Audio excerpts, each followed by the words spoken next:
Bora então falar sobre alimentação, sobre saúde? Pois bem, que a alimentação é sinônimo de saúde, a boa alimentação, a gente já sabe, já falou sobre isso aqui no Simples Assim por diversas vezes, mas a gente quer saber como é que os alimentos podem funcionar como medicamentos para cura ou para prevenção de doenças. E este tema a gente leva para o especialista, claro, o professor Dr. Durval Ribas Filho, que é nutrólogo, presidente da Associação Brasileira de Nutrologia, que mais uma vez enriquece o Simples Assim com a sua presença. Dr. Durval, seja bem-vindo, é sempre muito bom tê-lo conosco.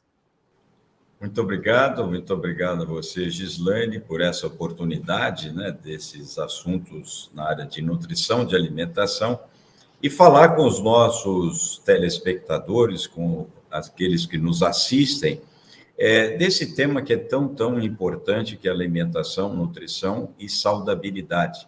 E é interessante porque o Hipócrates, há 500 anos antes de Cristo,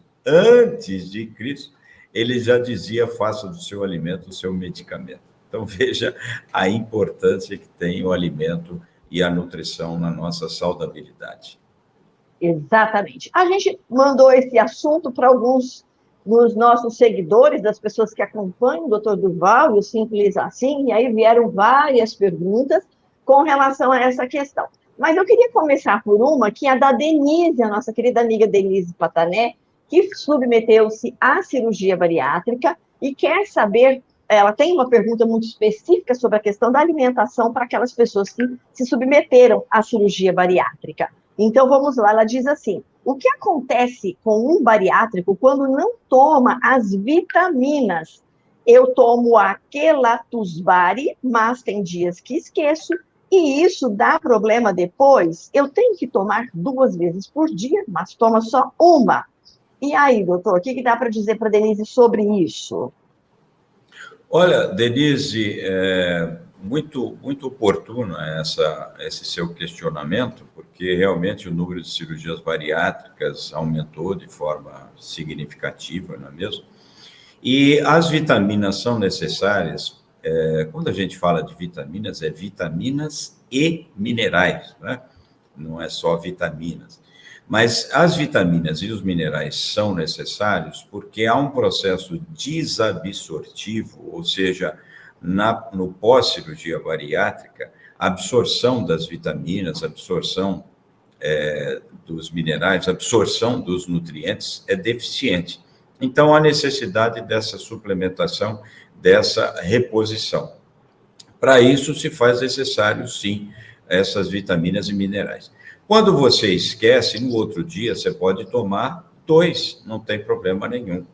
Ou, se você tem tendência a esquecer com maior facilidade, tome os 2 de uma só vez. Muitas vezes, um só já é suficiente. Agora, o monitoramento médico é fundamental. Fundamental quando você vai dosar, e aí o seu médico certamente assim vai solicitar, exames específicos. Como que está a dosagem do ferro, do zinco, do cobre, da vitamina A, da vitamina C, da vitamina B12, da vitamina B9, etc. E aí se faz necessário a reposição individual, a reposição específica daquele nutriente. Então, essa vitamina que você está tomando, ou aqueles que estão nos assistindo, que foram submetidos à cirurgia bariátrica, é uma vitamina, é um polivitamina. Ou seja, tem todas as vitaminas e todos os minerais. Mas, pelo processo desabsortivo pós-bariátrico, há necessidade de exames para detectar especificamente aqueles que são necessários. Continue tomando, mas não esqueça desse monitoramento médico, viu, Denise? Eu acho muito importante a dosagem específica, viu? Muito bem, doutor Durval. Agora a gente vai para a pergunta da doutora Thais. Na verdade, a Thais Pereira mandou várias perguntas. Vamos lá. Ela disse que ela quer saber se existe alguma alimentação que auxilie no combate à depressão e à prostração e desânimo. E eu só queria lembrar, Thais, que a gente já falou sobre isso com o doutor Durval. Thais, a gente vai deixar o card ou o link para essa entrevista na descrição desta aqui, para você que está assistindo a gente pelo YouTube. Mas o doutor Durval já falou sobre isso também. para auxiliar na memória, o que seria isso, doutor Durval? Não, é que nós temos neurotransmissores que, na verdade, nós chamamos de nutroneurotransmissores, porque os nutrientes é que vão sintetizar, que vão favorecer a biossíntese, a fabricação dos neurotransmissores. Então, quando você ingere, por exemplo, um aminoácido que chama triptofano, ele vai formar a serotonina. Então, neurotransmissor, serotonina, dopamina, noradrenalina, GABA, acetilcolina, esses neurotransmissores, eles são substâncias que nós temos no cérebro e que fazem a conexão entre as sinapses nervosas.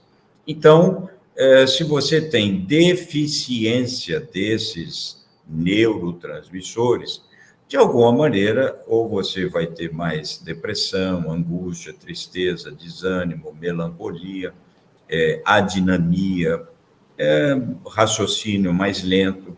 Então, os alimentos, os nutrientes favorecem, portanto, para que haja uma formação adequada dos neurotransmissores. Então, vamos dar um exemplo simples. Se você come uma banana, você está ingerindo triptofano. Triptofano aumenta a serotonina. Opa, serotonina é bom, é até chamado, entre aspas, o hormônio do prazer. E, portanto, te deixa melhor, né? Você tem mais ânimo, mais disposição.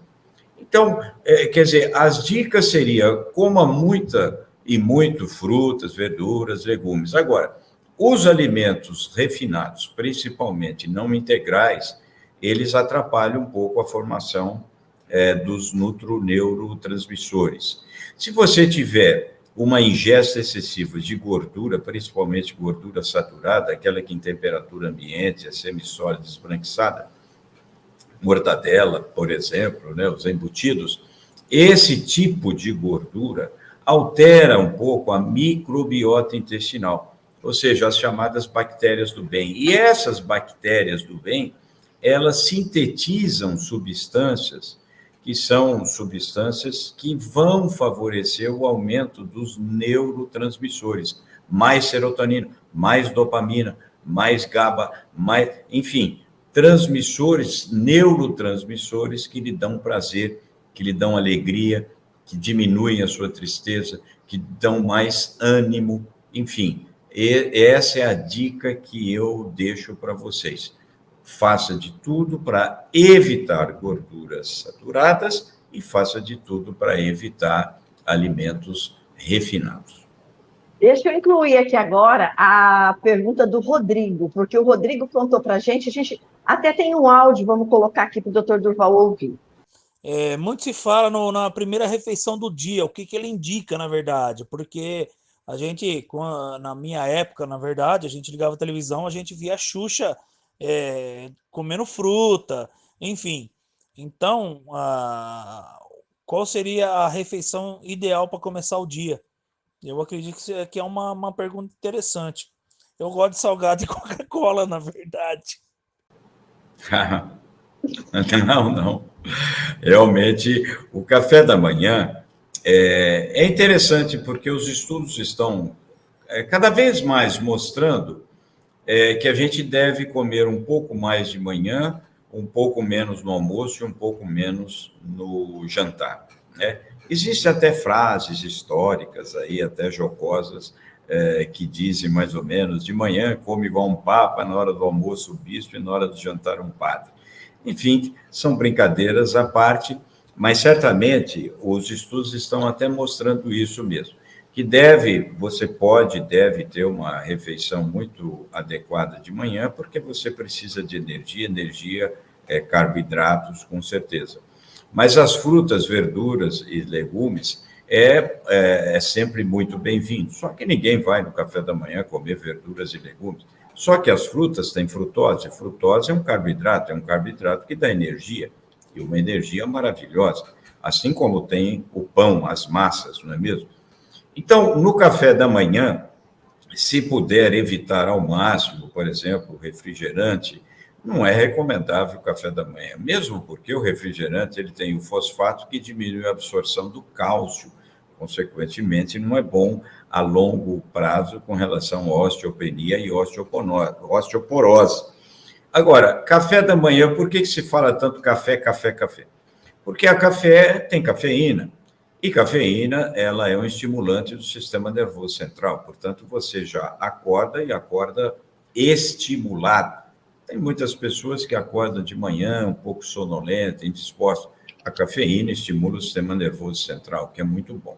Então, café com leite ou leite com café é muito bem-vindo, principalmente porque o leite tem uma alta concentração de cálcio, ou queijo, ou iogurte. Se puder um leite fermentado, que é o iogurte, todos os dias seria maravilhoso, porque o leite fermentado, o iogurte, é um probiótico.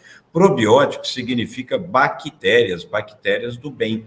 Melhora a sua microbiota intestinal e certamente você vai produzir, inclusive, mais e mais neurotransmissores que lhe dão prazer.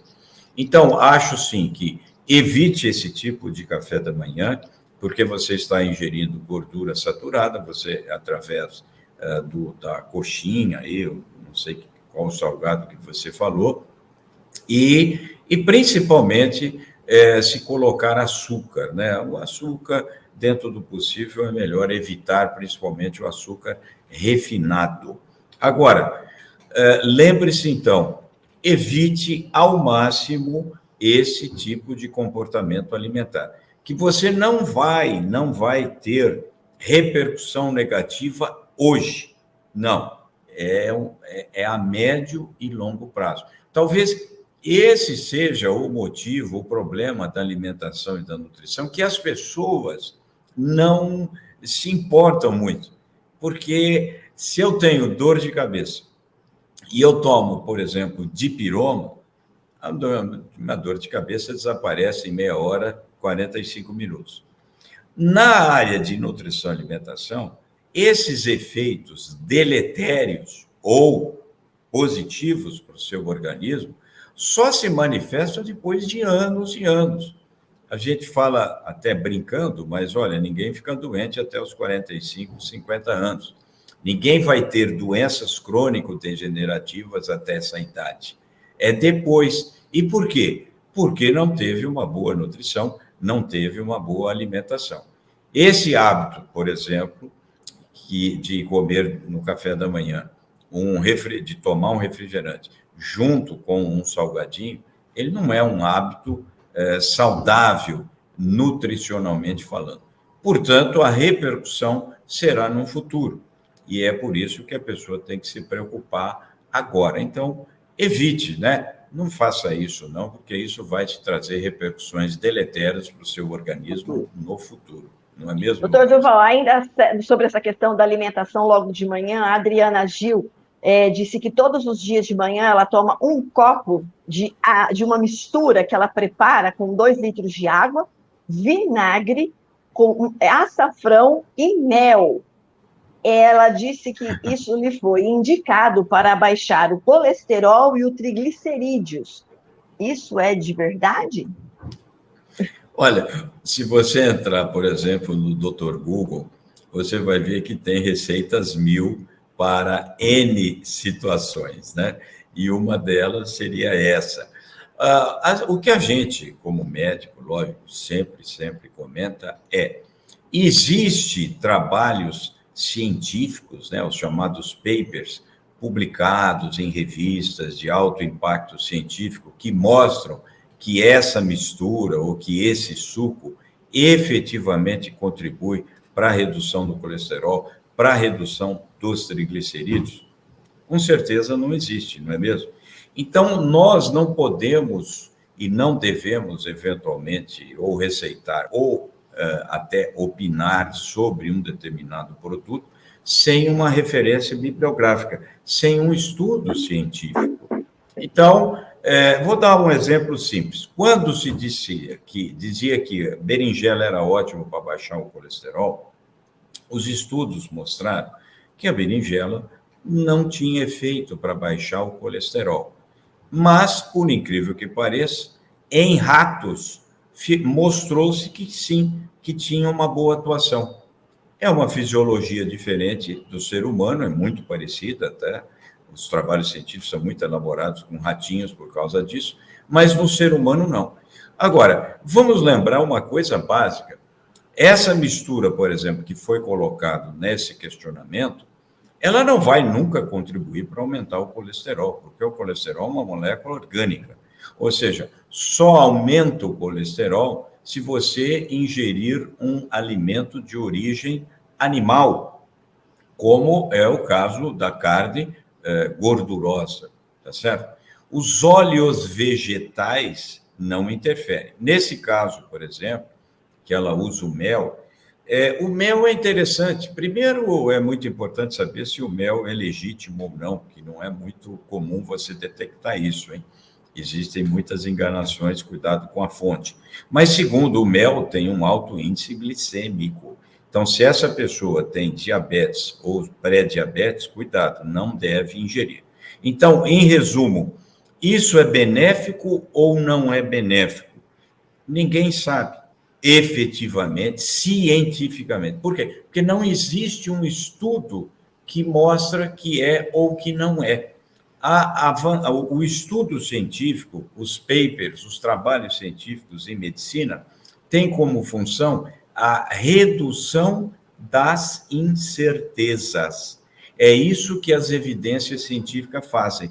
E, nesse caso, nós não temos como dizer por quê? Porque não existem estudos mostrando isso, tá certo? Tá certo, doutor Durval. Agora a gente vai para São Carlos, de onde veio a pergunta da Mary Piveta, que inclusive foi super legal receber essa mensagem dela. A Mary e eu moramos juntas em Ribeirão Preto enquanto fazíamos faculdade, e aí ela disse que aprendeu comigo, olha só que bonito, doutor Durval, aprendeu comigo a comer verduras e legumes, porque a Mary era meio reticente, e aí a gente forçava a mão, muito bom.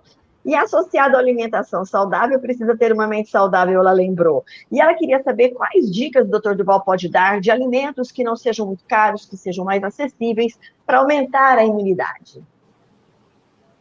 Olha, a ABRAM, por exemplo, a Associação Brasileira de Nutrologia, ela fez um estudo, uma revisão, que a gente chama revisão sistemática, por causa da Covid. A Covid, como todos nós sabemos, tem muito a ver com o nosso sistema imunológico, não é?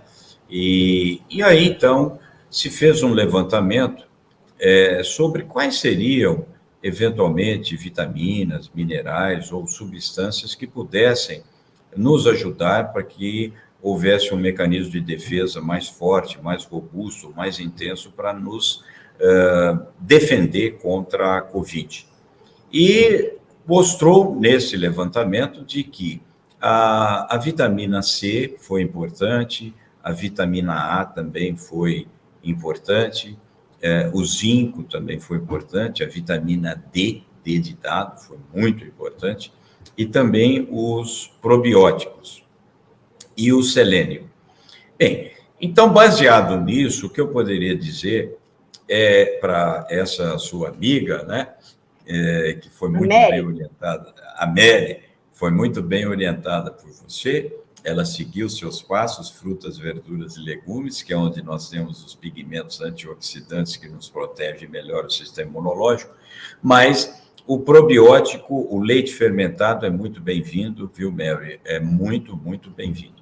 Ou seja, um iogurte, ou se não gostar de iogurte, o queijo, seria muito bem-vindo, porque tem bactérias do bem, melhora o seu sistema imunológico.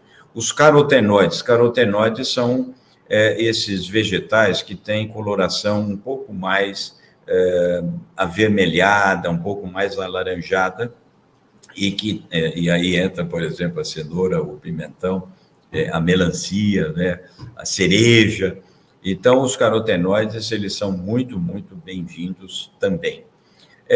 Quando se fala do zinco, ele está presente, e a gente não ingere ostras, né? Se ingeria uma vez por ano, não é mesmo? Mas ele está muito presente também na carne, principalmente na carne vermelha. Então, também é muito bem-vindo.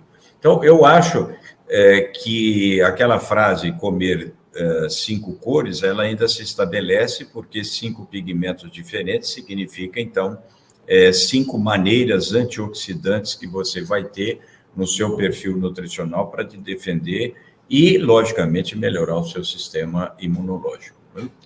A pergunta agora é do Dr. David Quinelato. Ele quer saber, doutor, qual é o vegetal mais rico em ferro e ômega 3? Olha, o vegetal rico em ferro mesmo, são os vegetais verdes escuros, não é? Mas aí tem um porém, de que, infelizmente, os alimentos de origem vegetal, eles têm uma baixa biodisponibilidade para absorção do ferro. Então, porque eles não têm um radical que se chama M.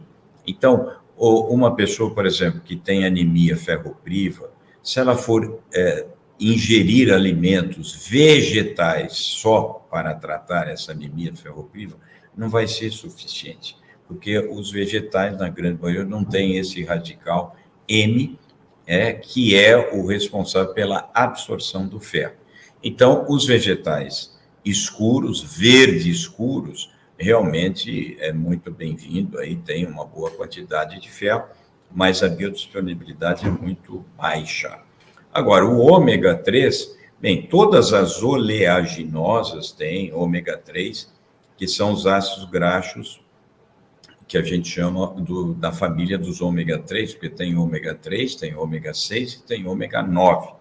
O ômega 3 é muito comum no salmão, na sardinha, no bacalhau, quer dizer, é uma alta concentração. Mas, dentro do possível, muitas vezes há necessidade de você fazer o uso de uma cápsula de ômega 3, que é óleo de peixe, né? Porque muitas vezes a gente não tem costume de ingerir o ômega 3, né? Agora, vou dar uma dica interessante. Tem uma oleaginosa no Brasil que se chama Baru. Essa oleaginosa, ela tem uma alta concentração de ômega 3, né? Então, às vezes passa até desapercebido. Se você for num supermercado, muitas vezes você vai encontrar, junto com as pecãs, com as avelãs, junto com a castanha, né? Então, é uma dica aí que eu deixo para você indo no supermercado, viu? Já até anotei aqui, porque eu nunca nem ouvi falar dessa tal Baru. Vou me informar, vou procurar também, doutor Durval. Ó, para a gente encerrar, porque eu estou vendo aqui que nós já passamos do tempo, tem tempo. Como já vai se virar depois, eu não sei. Mas para a gente encerrar, não podia faltar a pergunta da Lourdes. A Lourdes, que é sua amiga de infância, doutor Durval, ela quer saber o que é que não pode faltar de jeito nenhum numa boa alimentação. Lourdes, é um prazer falar com você, minha amiga de infância. E olha, o que não pode faltar é frutas, verduras e legumes. Todos os estudos científicos mostram que frutas, verduras e legumes, os vegetais, são muito, muito bem-vindos. Devemos ingerir todos os dias. Se nós formos pensarmos na chamada dieta do Mediterrâneo, que é considerada entre as melhores dietas do mundo, as mais estudadas, né, que nós chamamos de guidelines, essa dieta, ela mostra que a ingesta de frutas, verduras e legumes é mais ou menos em torno de 300 a 400 gramas per capita dia por pessoa. E essas pessoas vivem mais longevidade, menos doenças crônico-degenerativas e mais saudabilidade.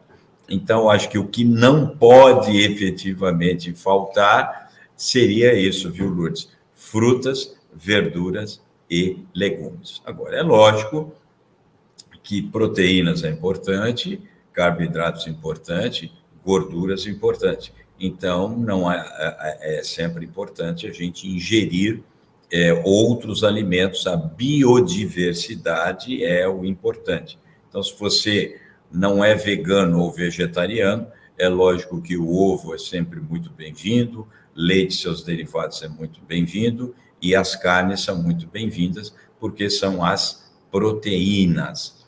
E lógico que esses já têm um pouquinho de gordura junto.